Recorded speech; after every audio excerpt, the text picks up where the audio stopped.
Allahu Akbar, Allahu Akbar, Allahu Akbar. La ilaha illallah, wallahu akbar. Allahu akbar walillahil hamd. Allahu akbar, Allahu akbar, Allahu akbar. La ilaha illallah, wallahu akbar. Allahu akbar walillahil hamd. Allahu akbar, Allahu akbar, Allahu akbar. La ilaha illallah, wallahu akbar. Allahu akbar walillahil hamd. Alhamdulillah, wassalatu wassalamu ala Rasulillah. Amma ba'du. Assalamualaikum warahmatullahi wabarakatuh. Dengan bunyinya takbiran ataupun bersyahudnya takbiran pada malam yang ke-30 Ramadan, maka tertutuplah sudah ataupun terbungkuslah sudah puasa 30 hari. Mudah-mudahan kita berjumpa di bulan suci Ramadan yang akan datang. Para pemirsa yang dirahmati Allah Subhanahu wa taala, dalam kesempatan ini saya Dr. Musa bin Zulkifli mengucapkan mohon maaf lahir dan batin minal aidin wal faizin al makbulin, khususnya kepada tim redaksi Suara Kita. Ya, terima kasih karena telah menjemput saya dan mengundang saya untuk mengisi kajian setiap hari di bulan suci Ramadan melalui YouTube Suara Kita. Jadi sebagai penutup daripada tazkirah ini, saya ingin membahas amalan-amalan, ya, amalan-amalan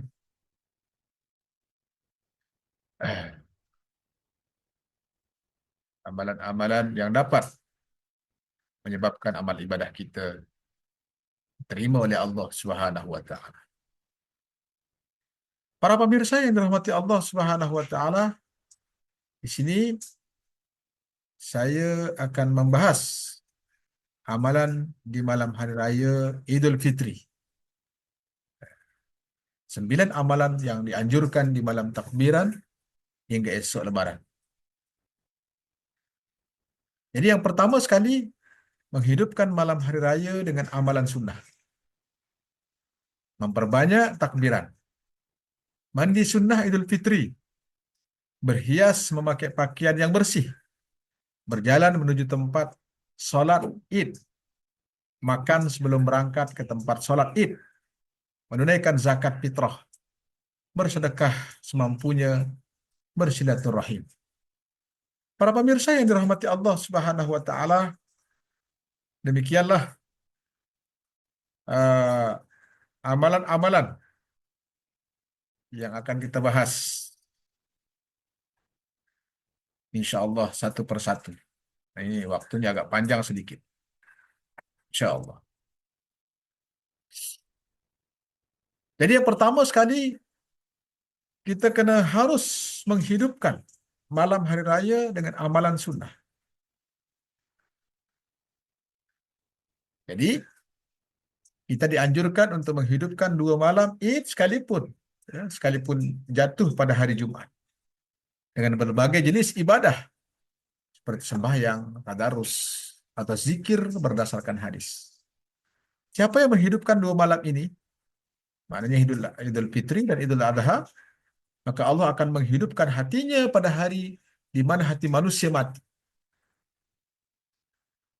Kesunahan itu dianggap memadai dengan menghidupkan hampir semalam suntuk ibadah dengan sembahyang isya dan subuh berjamaah atau bahkan sekedar sembahyang subuh berjamaah. Demikian penjelasan Syekh Sa'id bin Muhammad Ba'asin. Yang kedua, para pemirsa yang dirahmati Allah Subhanahu wa taala, bahwa anjuran memperbanyak membaca takbir atau lazim disebut dengan takbiran ini datang daripada Rasulullah dalam sebuah hadis, "Zayyidu a'yadakum bitakbir." Hiasilah hari raya kalian dengan memperbanyak takbir. Subhanallah. Jadi takbiran yang bersahut-sahutan tersebut itulah dia li'ilali kalimatillah, yaitu menaikkan, meninggikan kalimah Allah. Umat Islam mandi sunnah Idul Fitri. Sebab setiap muslim, laki-laki dan perempuan, bahkan perempuan yang tengah haid dan dalam keadaan nifas, disunnahkan untuk mandi sunnah Idul Fitri. Kesunahan ini juga berlaku bagi yang tidak menghadiri salat Idul Fitri, seperti orang sakit. Sunat hukumnya dia mandi. Subhanallah. Waktu mandi sunnah ini dimulai sejak tengah malam Idul Fitri sampai tenggelamnya matahari di keesokan harinya. Ya, ini menurut Syekh Sulaiman Al-Bujairimi dalam kitab Tuhfah Al-Habib Asy-Syarah Al-Khatib. Ya, mandi sunnah Idul Fitri ini lebih utama dilakukan setelah terbit fajar. Ini lepas niat mandi sunnah Idul Fitri. Nawaitu ghusla Idul Fitri sunnatan lillahi ta'ala. Ya, sengaja aku mandi sunnat fitri lillahi ta'ala. Dalam hati kita saja. Jadi yang keempat, berhias memakai pakaian yang bersih. Subhanallah. Jadi pakailah perhiasan ketika kita menghadiri solat sunat ini. Ya, sebagaimana pendapat Syekh Sa'id bin Muhammad Ba'asin dalam Busyral Karim. Di hari raya, seseorang dianjurkan mengenakan wewangian dan berhias. Tetapi di sini, seseorang dianjurkan mengenakan pakaian terbaiknya, meskipun bukan warna putih. Tetapi ketika pakaian putih dan bukan berwarna putih sama baiknya, ya, maka mengenakan pakaian putih lebih utama di hari Id. Hari Id berbeda dengan hari Jumat. Maksud hari Id adalah menampakkan nikmat Allah. Karenanya mengenakan pakaian terbaik itu lebih utama. Sedangkan tujuan hari Jumat adalah menampakkan kesempurnaan. Karena itu mengenakan pakaian putih itu yang terbaik. Beda dengan sunat Id. Kalau sunat Id menampakkan nikmat Allah. Tapi kalau hari Jumat menampakkan kesempurnaan. Tetapi orang yang duduk tidak keluar rumah untuk sembahyang Id dan orang yang keluar menuju sembahyang Id juga dianjurkan untuk mandi, berhias, dan mengenakan wewangian. Demikian penjelasan Syekh Sa'id bin Muhammad Ba'asin. Jadi para pemirsa yang dirahmati Allah Subhanahu wa taala, orang yang duduk di rumah pun sunat diberhias karena menghormati kedua hari Id tersebut, hari Raya Idul Adha dan hari Raya Idul Fitri. Yang kelima, amalan sunnah berikutnya adalah berjalan kaki menuju tempat sholat Id. Amalan ini sesuai dengan pendapat Sayyidina Ali. Min sunnati ay yakhruja ilal aidi masyian. Termasuk sunnah Nabi adalah keluar menuju tempat sholat Id dengan berjalan. Berjalan kaki. Hadis riwayat At-Tirmizi. Sementara Syekh Zakaria Al-Ansari dalam kitab Ansna Al-Matalib menyatakan, bagi orang yang tidak mampu berjalan kaki seperti orang tua dan orang yang lumpuh, maka diperbolehkan untuk menaiki kendaraan. Demikian pula boleh kepulangan dari sholat Id dilakukan dengan tidak berjalan kaki. Para pemirsa yang dirahmati Allah Subhanahu wa taala, demikianlah bagian yang kelima. Sekarang bagian yang keenam, makan sebelum berangkat ke tempat sholat Id. Nah, jadi jangan dibalik. Ya. Ketika hari raya Idul Adha baru dimakan. Ketika hari raya Idul Fitri dia tak makan. Jadi sebelum berangkat tuh sunnah makan. Makan sebelum berangkat ke tempat sholat id. Hadis ditulis oleh Imam Jalaluddin Asyuyuti di dalam kitab Al-Jami'us Shaghir. Kana la yaghdu yaumal fitri hatta ya'kula sab'a tamarat. Rasulullah tidak pergi untuk melakukan salat Idul Fitri sampai beliau memakan 7 buah kurma. Dalam riwayat yang lain, kana Rasulullah sallallahu alaihi wasallam la yaghdu yaumal fitri hatta ya'kula tamarat wa ya'kuluhunna witran. Rasulullah tidak pergi untuk melaksanakan salat Idul Fitri sampai beliau memakan beberapa butir kurma. Beliau memakannya ganjil, yakni 7 butir.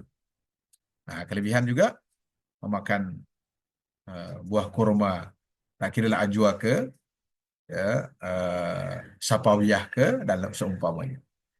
Maka akan dihindarkan daripada terkena sihir. Yang ketujuh, menunaikan zakat fitrah. Menunaikan zakat fitrah sebelum sholat id dijelaskan bahawa sejak malam takbiran sampai pagi sebelum sholat idul fitri merupakan waktu yang disunnahkan untuk membayar zakat fitrah. Pembayaran zakat fitrah sebelum sholat id lebih utama. Hikmah di balik itu bertujuan agar orang fakir yang menerimanya tidak melalaikan sholat id karena sibuk mengemis untuk mencukupi kebutuhan keperluannya. Demikian penjelasan Syekh Sulaiman An-Nuri dan Syekh Alawi Abbas Al-Maliki dalam kitab Ibanatul Ahkam. Terdapat 5 waktu dan hukum berbeza yang berkaitan dengan membayar zakat fitrah. Yang pertama adalah harus, yaitu membayar zakat fitrah setelah masuknya bulan Ramadan. Yang seterusnya, waktunya wajib pula ialah pada malam 1 Syawal. Dan afdalnya pula membayar pada pagi hari raya, yaitu setelah terbitnya matahari, sebelum menunaikan salat sunat Idul Fitri. Manakala selepas selesai salat sunat Idul Fitri, hukumnya adalah makruh. Sementara melewatkan pembayaran sehingga luput 1 Syawal, hukumnya adalah haram. Ya, mungkin tanggal 2 dan seumpamanya. Yang seterusnya, bersedekah semampunya. Nah, ya. Terdapat setidaknya 5 faedah bersedekah yang akan mendapatkan pahala berlipat ganda. Sebagaimana diungkap Imam As-Suyuti dalam kitab Khumasi. Dan dikutip Sayyid Abdurrahman bin Muhammad dalam kitab Bughyatul Murtasyidin. Anna sawab as-sadaqati 5 anwa'in. Faedah bersedekah yaitu pahala 10 kali lipat. Pahala 10 kali lipat yaitu bersedekah pada orang yang sehat walafiat. Jadi bersedekah dia $1 dengan orang yang sehat. Maka Allah pulangkan 10. Pahala 90 kali lipat yaitu bersedekah kepada orang buta dan yang terkena musibah. Pahala 900 kali lipat yaitu bersedekah kepada kerabat yang membutuhkan. Yang keempat, pahala 100.000 kali lipat yaitu bersedekah kepada kedua orang tua. Yang terakhir, 900.000 kali lipat yaitu bersedekah kepada ulama ataupun fuqaha. Subhanallah. Ya, wa wahidatun bi tis'ina wa hiya 'ala al-a'ma wal mubtala. Jadi ini hadisnya, ya. Ini diperkatakan oleh Imam Asy-Syafi'i dalam kitab Khumusnya. Ya, tentang apa? Tentang 5 tingkatan orang yang bersedekah. Yang 9, bersilaturahim, ya, ataupun bersilaturahmi. Bahawa amalan sunnah yang dianjurkan dalam hari raya Idul Fitri adalah bersilaturahim. Satu sama lain saling berkunjung dan saling menyampaikan ucapan selamat hari raya. Sebab terdapat 10 keutamaan silaturahim. Sebagaimana diungkap oleh Syekh Sulaiman Al-Bujairimi dalam kitab Hasyiatul Bujairimi Al-Khatib. Di antara keutamaannya itu adalah mendatangkan ridha Allah. Membuat kerabat yang dikunjungi merasa bahagia. Membuat bahagia malaikat kerana nikmat menyukai orang yang menjaga silaturahim. Karena malaikat menyukai orang yang menjaga silaturahim. Yang keempat, menciptakan kesan baik atau positif dari orang yang beriman terhadap mereka yang melakukan silaturahim. Membuat hati dan pikiran iblis resah kerana mereka menginginkan perpecahan umat muslim. Memberi keberkahan umur rezeki bertambah berkah, ya, membuat bahagia orang tua, kakek dan nenek yang sudah wafat, kerana mereka senang mengetahui keturunannya, menjaga silaturahim. 9, menambah kewibawaan atau kehormatan bagi orang yang menjaga silaturahim. 10, menambahkan pahala setelah orang yang menjaga silaturahim wafat, kerana para kerabat menyebut kebaikannya saat masih hidup. Demikianlah 9, ya, amalan-amalan yang disunnahkan pada malam hari raya Aidul Fitri. Demikianlah para pemirsa yang dirahmati Allah Subhanahu wa taala, siyamana wa siyamukum taqabbalallahu minna wa minkum taqabbal ya karim. Moga-moga amal ibadah kita ini diterima oleh Allah Subhanahu wa taala. Wal afwa minkum wallahul muwaffiq wal hadi ila sabili rasyad. Assalamualaikum warahmatullahi wabarakatuh.